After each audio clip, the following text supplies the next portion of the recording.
The 1998 Women of Achievement Award winners are a diverse group of women from a variety of backgrounds. What they share are the desire and ability to reach beyond the ordinary to achieve the extraordinary, and the results benefit the community in many ways.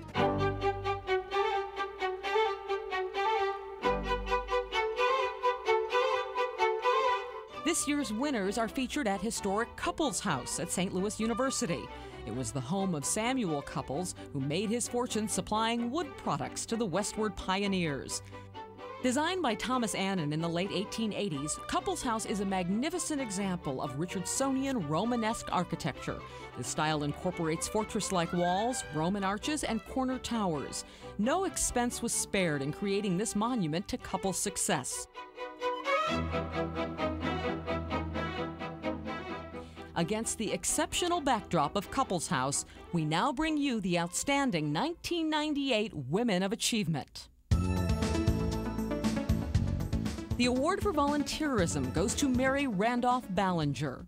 St. Louis has so many varied opportunities to be involved in the city on a volunteer basis, and it's just a very wonderful and rewarding experience to have this involvement.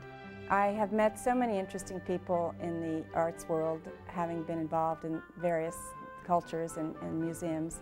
And it's just very enriching because we all come together with sort of a common goal to enrich our lives and to enrich the life of our city. Mary Randolph has been involved as an outstanding volunteer for opera theater. And this year she's chairing the big spring benefit that we're having on May 16th. And once again, she is proving herself to be an extraordinary worker and someone who has amazing attention to detail. She is a superb fundraiser, has a very understated but charming style of raising money, and has proven to be very, very successful in raising funds for our education and career training programs. She has a very strong sense of purpose and is very focused on what she's doing. Somehow, I don't know how she does it, but she manages to balance a very busy business career and a wonderful marriage, and still finds time to devote to a lot of projects around the community, a lot of organizations. She's been very active not just with opera theater, but with the Salvation Army. The organization that's given me the most personal satisfaction, I have to say, is the Salvation Army.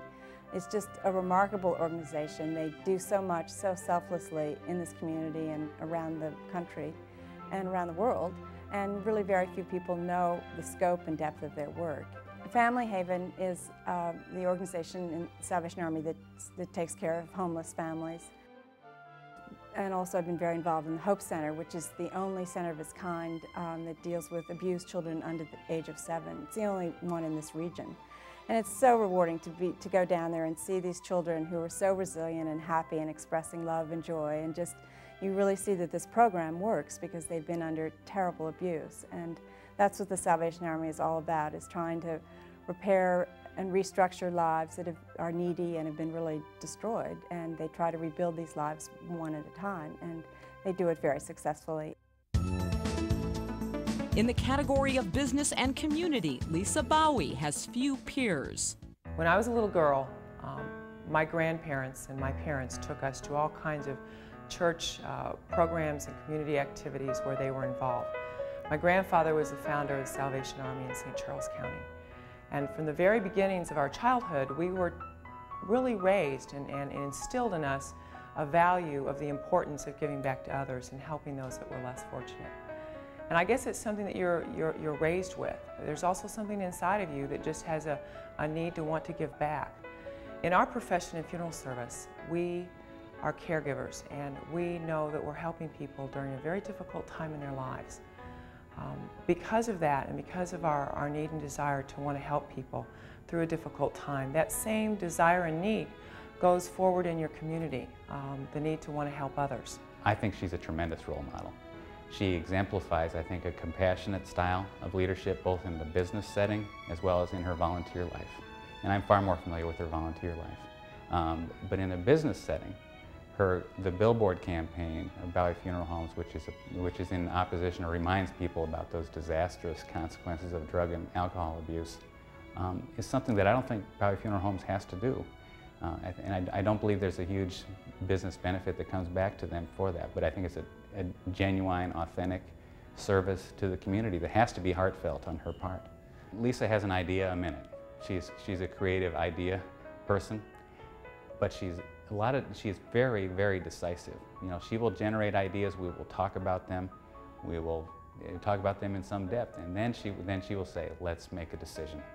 So, and again, that's a quality of virtually every leader I know, has that ability, once all the evidence is in, to make the decision and then decide how do we get from here to there.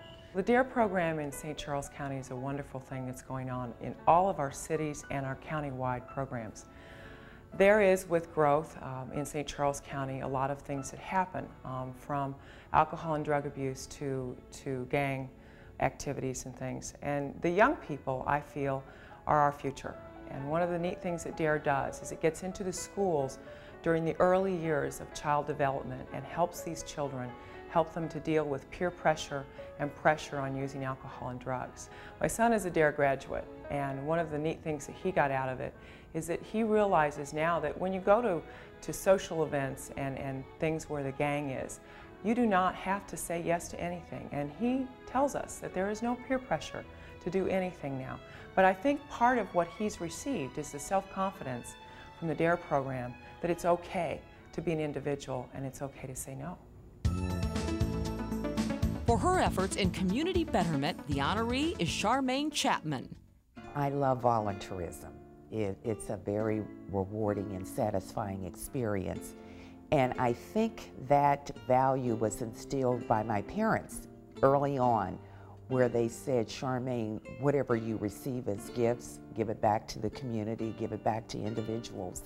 So United Way, I think, is just an extension of that value that was taught to me at an early age. And it's a way by which I give back to the community. I think it's equally important to give back to the community. We know we make a difference because we get feedback from people saying, boy, I'm glad I went to this agency for help. Boy, I'm glad that United Way was there to help the community. And that is so rewarding to know that what you're doing really is helping the community and it's helping the individuals in the community. Charmaine Chapman has been a breath of fresh air with the United Way here.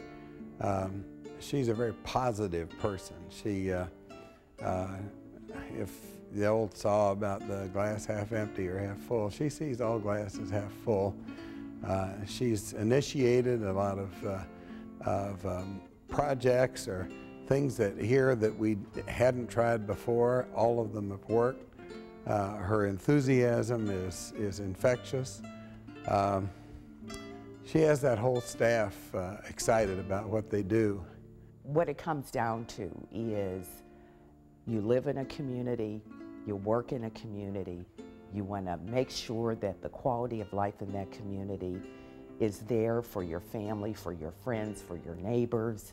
And so you commit yourself and you pick something that will be very rewarding and satisfying to you. The best part of my job is the people I work with to carry out the mission of the United Way. It's the volunteers. They are absolutely superb. And my staff, they're par excellence. So I really enjoy doing what I'm doing. And with their support, we've been very successful.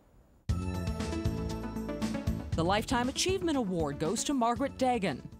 I had a Quaker mother who had no hostilities toward diversity or any particular group. To the contrary. I had a father who was chief attorney for naturalization and immigration, and I became acquainted with diversity through him. I had a husband who began, and I joined in on a civil rights organization in 1947 called the Committee on Racial Equality, which got to work in areas of race relations that were not being done by any other organization in St. Louis in 1947, which was public accommodations. And all these things just came to me in a natural way, and then from then on, wherever I went, there seemed to be human relations issues for somebody to try to think through and begin to act on.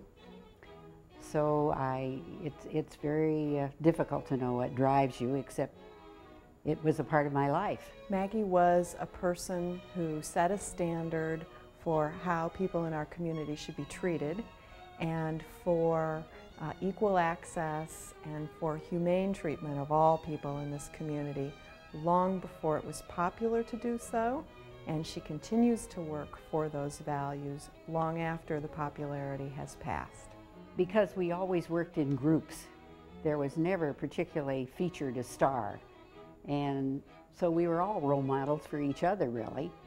And but it wasn't anything we put a tag on or considered ourselves something that had to be developed along those lines. It was always, and it was the way I worked with students too. We were in an equal enterprise of learning, and I could learn from them, and they knew it, and they tried to stump me, and they could learn from me, I hope. For probably 40 years, Maggie has been the conscience of the Scholarship Foundation. She has worked with our board members and our donors and our community to understand that our students have a wide variety of needs that we can meet, that education is the key, one of the keys to creating a better community. It is because of Maggie and her efforts that we are now assisting more than 700 students with $1.5 million in interest-free loans. It is because of Maggie that those students are a diverse group, diverse racially, diverse religiously, diverse in terms of their academic pursuits, 2- and 4-year colleges, vocational and technical schools, all forms of education beyond high school. With me, volunteerism has always worked very well with paid employment. The one has enriched the other, and it has caused me to have insights about things and to be able to make certain contributions and learn along the way, both in my professional paid work and in the volunteer sector. Social responsibility has a strong advocate in Karen Duffy. I was instilled with a sense of social responsibility, give a little back, and it comes back to you. So that's always been part of how I learned about life, and I try and do that in a business world now. And what I've never had is a lot of time or a lot of money, but I've always had good energy, and with Duff's a space that is warm and welcoming and available. So we've offered that space for different groups over the years where they could come in and bring their followers. We would donate our time and our food and our space, and it would give them an opportunity to have a party and to make some money. So that's been something I can do. Karen likes people. I think that's where it starts. She likes to be engaged with people. She likes, as a business person, for her place to be a gathering place for a community of people. And so I think that concern for people is really what motivates her and what moves her, and for people's well-being and comfort is a part of the mix of things that move her. River Styx and Duffs have been together for close to 25, and it started off with people, poets, needing a place to perform, to get together, to share their energy. She opened her doors to us because we provided an opportunity for her restaurant to go beyond a standard business operation and be a gathering place for people in the community to kind of experience a kind of communion. I think expanding her business is not what really motivates her. I think her business itself is a kind of love affair where it is, in Duff's, in St. Louis, in the Central West End. It's making life better in her community that is what's important to her. While we're on the planet, you know, if there's something we can do that'll make things better for whether it be the environment or, you know, people who are less rich or less fortunate than you, then you gotta do it. You just can't focus on getting rich or having fun. I have fun doing those things, but you know, there's got to be some dedication, and I think we all need to be part of making life better for ourselves, yes, but more importantly for those who are out there in the community who need help. In the category of cultural enrichment, Barbara Eagleton shines like no other. I really love the arts. Dance is my most favorite thing that I adore.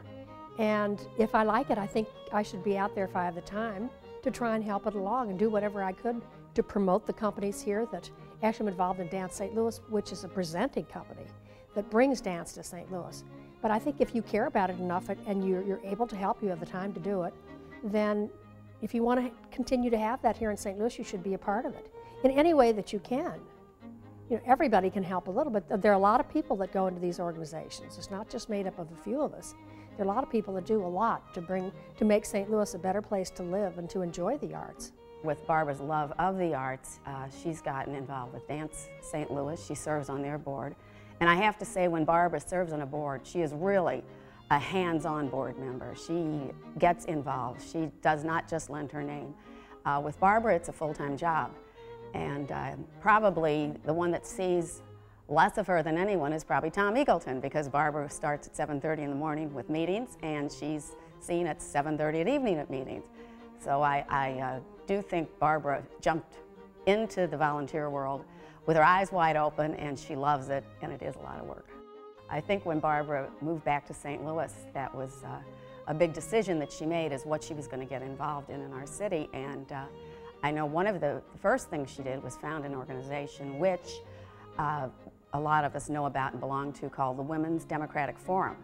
And that name is a total misnomer, as the Women's Democratic Forum has men as members, it has Republicans as members. What started as just an idea of Barbara's now has 500 members, and Barbara's able to attract, because of her experiences, she's able to attract top speakers from all over to come to St. Louis, and they come not because they get a huge honorarium, they don't. They come because they admire Barbara. She also started some programs with Girls Incorporated. Barbara's able to use her experiences in the past and to the advantage of organizations. Everything she does with style and also always a smile. I think volunteerism is not dead, and it never will be, because it's necessary. It's as necessary as the water we drink, the air we breathe. And the arts couldn't do without volunteerism. And there are a lot of other endeavors in St. Louis and all over the country that couldn't possibly, the funding wouldn't be there. And also the expertise for a lot of these volunteers in the different organizations that they're involved with are just, I mean, they couldn't survive without them. Volunteerism will always be there.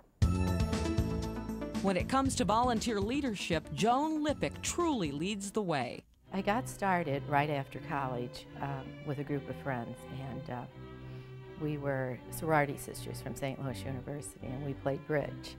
And I think after a few months we decided we were not very good bridge players, so we thought we would try to do a charity. And the 8 of us started a charity that we created it. And we called ourselves the Friends of the Rural Parish Workers. We were young moms, and we had little children. And we started having Christmas parties, and we would ask our friends to bring toys and food, canned goods for this organization. And it turned out to be so exciting. We had hundreds of families come and bring their toys and their gifts. So from there, I went on to other charities, mainly when my children were in school. I was active with them in auctions and in bazaars and in fundraising. It seems like my direction mostly has been fundraising and into the administration part of it, being on boards, in the decision making and the creativity of it, trying to look at a charity and see maybe how we can make it a better charity. Joan is responsive to the call to service. Other people on the Women's Council, you know, just marvel at the leadership that she exercised in so many fields. Joan was one of those altogether rather rare people who not only reads and learns about the problems of others, she got out there, experienced them, touched them, and did something about them. I'm working with a lot of talented people, and it's the give and take. It's the togetherness. It's the ideas that are thrown back and forth across the table. We see the results. The results are fabulous. I mean, you see the people that are being helped, and I think when we give, we also receive. And sometimes we are the receiver, and the people that we are helping are the givers. The award for international awareness goes to Grace Shen Lo. Part of the reason I involved to the international awareness is we find out a lot of people silently do something for society. Yeah, they either be misinterpreted or misunderstood, so people don't understand what they're doing instead of get the very bad feedback. So I decided we should really let everybody know, understand, and the Chinese culture and heritage. And that's only one way the Chinese American, the new immigrants, can get into the American society. How to make the immigrants understand the American society? First, I let them know you have to participate. And if you don't participate, people don't know you are there. And also I have to let every other people around us to realize there are differences between the Chinese culture and heritage. So let people feel comfortable with the other peoples. And that's what I try to promote Chinese Cultural Day. This is, Chinese has the same one thing is they have fun little groups. What we try to do, make everybody together and do something for the St. Louis society, like promote Chinese culture, let people understand us, familiar with us, then they will feel very comfortable getting into the society. She is really very interested in community service, and she has the capability to mobilize a lot of people in Chinese American community in the least amount of time through her deeds. And some of the things that come to my mind, the first one is that she leads by doing the work. You know, she doesn't talk about it. She often takes on the most difficult work and most challenging work. Because of that, you know, she has a positive influence on others. The second thing that comes to my mind is that she is a very positive kind of thinker, and then she's always willing to take on difficult issues, and then she never is afraid of taking on those issues, and then therefore causing others to follow her. I feel the volunteer work is much more rewarding than your regular work, and people appreciate you. And most I feel is rewarding to me is like I see young generation like my daughter or my friends' children's offspring. They learned both Western culture and Eastern culture together. Civic responsibility has long been a calling for Sister Mary Jean Ryan. If you extend healthcare to its broadest definition, which I consider healing, every aspect of the community is involved in that as not only a participant, but sometimes a cause, if you will, of the problems that exist and that will always end up on our doorstep, whether that's violence, whether that is homeless, whether that is poverty as such, whether that is abuse. All of the social problems of today end up on the doorstep of healthcare sometime, somewhere. And for me, if we can get into the community and say, we want to prevent this, we want to keep people out of our hospitals, and we can also then keep people healthier and prevent some of the terrible things that are going on in society. One of the boards that I serve on is the Metro Theater Company. They do theater for children. As part of the arts, arts is a very important aspect of healing that I think we haven't really considered nearly enough. And so I really enjoy that opportunity to have that interaction as well. I think Sister Mary Jean Ryan is the epitome of a whole person. And if there were more people as whole as she is, this would be a much better world to live in. She never is a part of herself.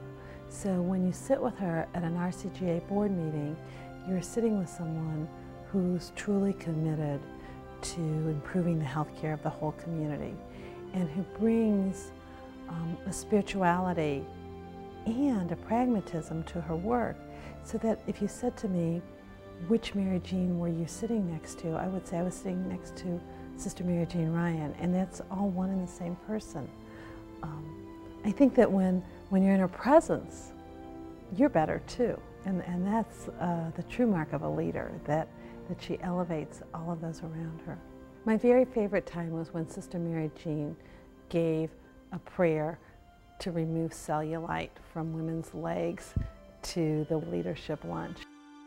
And I think that shows that she is a woman of humor as well as a woman of valor, and I think we need to remember that too. It has been a wonderfully enriching life in so many ways. I have been extraordinarily blessed by having been part of a congregation of women religious who have been very generous to me. The Franciscan Sisters of Mary have educated me, they have provided me the experience that I have. They have given me every opportunity and more than I could have ever hoped for. The champion of community service is Denise Wright. I have been blessed in my life, and there are a lot of people that haven't had the privilege of walking in my shoes, and I just feel that we are here on earth for a purpose. And I believe my purpose is to make life much better for those who are in need. Denise is the most dedicated, visionary person that I've known in my life. I have utmost respect for her. She gives everything, her time, her energies, and she has this tremendous faith in God and in what she does. She's done so much for Protestant welfare. She's brought them from a very small building into a 25,000 square foot building. It's totally debt-free. They've just gone through a tremendous renovation program to update the building, to put in a soup kitchen to feed the hungry. And everything that is done in that agency benefits the community, because so many times when people don't have what they need, whether it's food, clothing, shelter, whatever, they eventually will turn to crime. If they've run the gamut of other agencies and there's no more help, they turn to crime. Many people have come to our door in the past 2 years who never, ever thought of coming because they were self-sufficient. And one day, a young man came in and brought a box of groceries. And he said, "This is just a small token of my appreciation for when you were here and helped me when I was in need. So this might help someone else. I'm on my feet now." That's the payola.